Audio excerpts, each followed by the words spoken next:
নমস্কাৰ প্ৰিয় দৰ্শক, এটা বহুত গুৰুত্বপূৰ্ণ ভিডিঅ'লৈ আপোনাক স্বাগতম জনাইছোঁ। প্ৰায় সংখ্যক মানুহে এটা চৰকাৰী চাকৰি পাবলৈ ইচ্ছা কৰে। চৰকাৰী চাকৰি এটা লাভ কৰিলে জীৱনটো ভালদৰে চলাই নিব পাৰিব বুলি ভাবি লয়। এইটো হ'ল মানুহৰ ধাৰণা, কিন্তু বাস্তৱিক ক্ষেত্ৰত চৰকাৰী চাকৰি সকলোৰে ভাগ্যত নাথাকে। চৰকাৰী চাকৰি সকলোৰে ভাগ্যত নথকাৰ প্ৰধান কাৰণ হ'ল জন্ম কুণ্ডলীত গ্ৰহৰ অশুভ প্ৰভাৱ। এটা ভাল চৰকাৰী চাকৰি পাবলৈ জন্মকুণ্ডলীত গ্ৰহটো শক্তিশালী হৈ থকাটো তথা শুভ ভাৱত থকাটো বহুত প্ৰয়োজনীয় হয়। প্ৰায় সংখ্যক মানুহৰে শিক্ষাগত অৰ্হতা থকাৰ পিছতো বহুত বছৰৰ পৰা চৰকাৰী চাকৰিৰ বাবে চেষ্টা কৰি থকাৰ পিছতো সেই ব্যক্তিয়ে চৰকাৰী চাকৰি লাভ নকৰে। কিবা নহয় কিবা এটা কাৰণত সেই ব্যক্তিজনে চৰকাৰী চাকৰিটো লাভ কৰিব নোৱাৰে। ইয়াৰ মুখ্য কাৰণ হ'ল জন্মকুণ্ডলীত গ্ৰহৰ অশুভ প্ৰভাৱ। আজি আমি এইটো ভিডিঅ'ত সেই বিষয়টোৰ ওপৰতে আলোচনা কৰিম। চৰকাৰী চাকৰি লাভ কৰাৰ বাবে কেইটামান সৰু সৰু উপায়ৰ কথা ক'ম আৰু চৰকাৰী চাকৰিৰ বাবে যিবোৰ পৰীক্ষা অনুষ্ঠিত হ'ব সেই পৰীক্ষাবোৰত উত্তীৰ্ণ হোৱাৰ বাবে কেইটামান সৰু সৰু জ্যোতিষশাস্ত্ৰৰ টিপছ আপোনালোকৰ বাবে আগবঢ়াই দিম। এই জ্যোতিষীয় নিয়ম তথা টিপছবোৰ পালন কৰি আপুনি চাকৰিৰ পৰীক্ষাবোৰত উত্তীৰ্ণ হ'ব পাৰিব। লগতে চৰকাৰী চাকৰিৰ বাবে আপোনাৰ কুণ্ডলীত হৈ থকা বাধাবোৰ আঁতৰি যাব। প্ৰিয় দৰ্শক, আছামিজ এষ্ট্ৰলজীলৈ আপোনাক স্বাগতম জনাইছোঁ। মই এষ্ট্ৰলজাৰ ধীৰাজ শৰ্মা। ভিডিঅ'টো সকলোলৈ শ্বেয়াৰ কৰি দিব আৰু কমেণ্টত লিখিব জয় মা লক্ষ্মী, ওম নমঃ শিৱায়। প্ৰিয় দৰ্শক, যদি আপোনাৰ ব্যক্তিগতভাৱে কিবা সমস্যা হৈ আছে তেনেহ'লে ভিডিঅ'ৰ স্ক্ৰীণত দিয়া নাম্বাৰত আমাৰ সৈতে যোগাযোগ কৰিব। আমি আপোনাৰ সমস্যাসমূহ সমাধান কৰিবলৈ চেষ্টা কৰিম। এতিয়া হওক ভিডিঅ'ৰ পৰৱৰ্তী অংশলৈ যাওঁ। ঘৰুৱা নিয়ম পালন কৰি চৰকাৰী চাকৰি লাভ কৰিব পাৰিম নেকি? নাইবা ঘৰুৱা নিয়ম পালন কৰি চৰকাৰী পৰীক্ষাবোৰত উত্তীৰ্ণ হোৱাৰ কিবা উপায় আছে নেকি?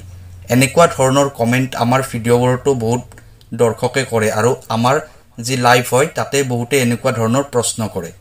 সেয়েহে আজিৰ ভিডিঅ'টো আমি এইটো কাৰণতে প্ৰস্তুত কৰি উলিয়াইছোঁ যে আহি থকা ADRE এক্সামসমূহত যিবোৰ শিক্ষাৰ্থী আছে তেওঁলোকে কি উপায়েৰে এই এক্সামসমূহত পাছ কৰিব পাৰিব।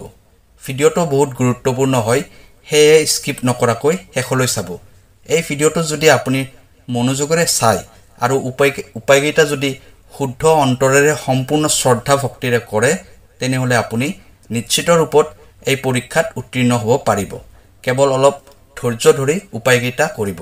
আহক এতিয়া উপায়কেইটাৰ বিষয়ে জানি লওঁ। প্ৰথম কথা হ'ল পৰীক্ষাৰ বাবে আপুনি ভালদৰে পঢ়া শুনা কৰিবই লাগিব। আপুনি কষ্ট কৰিবই লাগিব। আপোনাক ভাগ্যই সহায় কৰা নাই তেতিয়া আপুনি এই উপায়কেইটা কৰিব পাৰিব। সকলোতকৈ প্ৰথম কথা হ'ল হনুমান চালিচাখন আপুনি প্ৰতিদিনে দুবাৰকৈ পঢ়িব। ৰাতিপুৱা এবাৰ পঢ়িব, গধূলি এবাৰ পঢ়িব। সম্পূৰ্ণ মনোযোগ দি হনুমান চালিচাখন পঢ়িব। পৃথিৱীৰ সকলো কথা পাহৰি কেৱল হনুমান চালিচাখন পঢ়িব। ইয়াৰ ফলত আপোনাৰ মন মগজু শান্ত হ'ব, পঢ়াৰ প্ৰতি আপোনাৰ মনোযোগ বাঢ়িব, বেয়া চিন্তাবোৰ মনৰ পৰা আঁতৰি যাব। সকলো সময়তে কেৱল পজিটিভ চিন্তাধাৰা মনলৈ আহিব। যিকোনো উপায়ে আপুনি দুবাৰ হনুমান চালিচা প্ৰতিদিনে পঢ়িব। নম্বৰ 2, আপোনাৰ পঢ়া টেবুলৰ সন্মুখত এখন মা সৰস্বতীৰ ফটো ৰাখিব। আপুনি পঢ়াৰ সময়ত পূবফালে মুখ কৰি বহিব, অৰ্থাৎ পূবফালৰ ৱালখনত মা সৰস্বতীৰ ফটো এখন ৰাখিব। আপুনি পঢ়াৰ আগমুহূৰ্তত মা সৰস্বতীৰ এটা মন্ত্ৰ জপ কৰিব 11 বাৰ।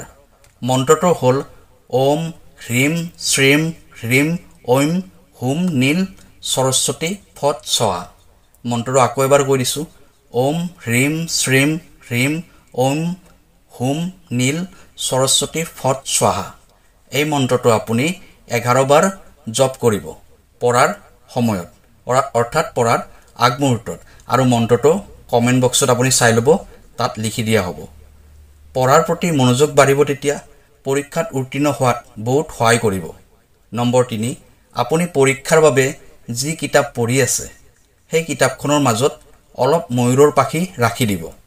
কিতাপৰ মাজত ময়ূৰৰ পাখি ৰাখিলে পঢ়াৰ ক্ষেত্ৰত মনোযোগ বৃদ্ধি হয়, লগতে ব্যক্তিৰ স্মৃতিশক্তিও বৃদ্ধি হয়। ইয়ে আপোনাৰ পৰীক্ষাত এটা ভাল ফল লাভ কৰাৰ ক্ষেত্ৰত যথেষ্ট পৰিমাণে সহায় কৰিব। নম্বৰ 4 বেলগছৰ গুৰিত জলৰ্পণ কৰিব।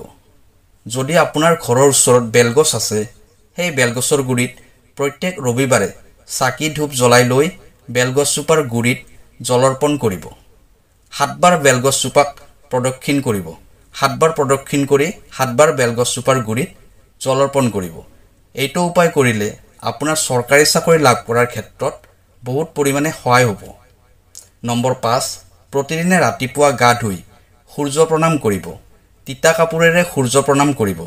সূৰ্য প্ৰণাম কৰা হোৱাৰ পিছত এটা তামৰ পাত্ৰত জল লৈ 7 বাৰ সূৰ্যক জলৰ্পণ কৰিব। সূৰ্যক জলৰ্পণ কৰাৰ সময়ত এই মন্ত্ৰটো 7 বাৰ উচ্চাৰণ কৰিব। মন্ত্ৰটো হ'ল ওম হ্ৰিং হ্ৰিং শ্ৰী সূৰ্যায়। মন্ত্ৰটো আকৌ এবাৰ কৈ দিছোঁ, ওম হ্ৰিং হ্ৰিং শ্ৰী সূৰ্যায়, আৰু মন্ত্ৰটো কমেণ্ট বক্সত লিখি দিয়া হ'ব। এই মন্ত্ৰটো আপুনি 7 বাৰ উচ্চাৰণ কৰিব লাগিব। তামৰ পাত্ৰটোত জল এবাৰেই ল'ব। সেই জলখিনিৰে আপুনি 7 বাৰ সূৰ্যদেৱক অৰ্পণ কৰিব লাগিব। এবাৰ মন্ত্ৰটো উচ্চাৰণ কৰিব, লগে লগে জল অৰ্পণ কৰিব। এনেকৈ আপুনি 7 বাৰ মন্ত্ৰটো উচ্চাৰণ কৰি 7 বাৰ জল অৰ্পণ কৰিব। ইয়া আপোনাক চৰকাৰী চাকৰি লাভ কৰাৰ ক্ষেত্ৰত যথেষ্ট পৰিমাণে সহায় কৰিব। নম্বৰ 6 ভগৱান গণেশৰ পূজা কৰিব। ঘৰৰ মন্দিৰ নাইবা থাপনাত যদি ভগৱান গণেশৰ ফটো আছে, সেই ফটোখনৰ সন্মুখত প্ৰতিদিনে ধূপ চাকি জ্বলাই এটা গোটা চুপাৰী আৰু 2টা লং অৰ্পণ কৰিব। লগতে যিদিনা আপুনি চাকৰিৰ বাবে ইণ্টাৰভিউ দিবলৈ যাব, লগত 2টা লং আৰু এটা গোটা চুপাৰী লৈ যাব। আপোনাৰ ইণ্টাৰভিউ বহুত ভাল হ'ব আৰু আপুনি চাকৰি লাভ কৰাত বহুত পৰিমাণে সহায়ক হ'ব। নম্বৰ 7 চাকৰিৰ বাবে পৰীক্ষা দিয়াৰ আগতে চৰাইবোৰক দানা খুৱাব।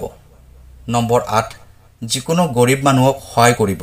খাদ্য খুৱাই সহায় কৰিব পাৰে, নাইবা টকা পইচা দিও সহায় কৰিব পাৰে।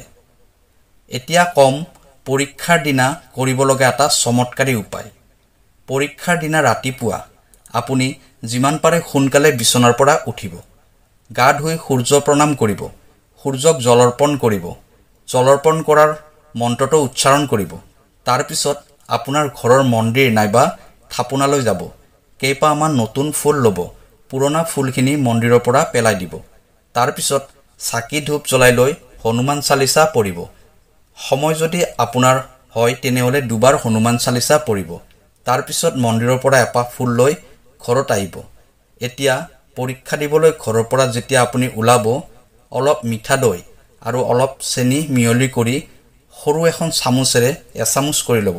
তাৰপিছত সেইখিনি খাই পৰীক্ষা দিবলৈ যাব। আপোনাৰ পৰীক্ষা নিশ্চয় ভাল হ'ব।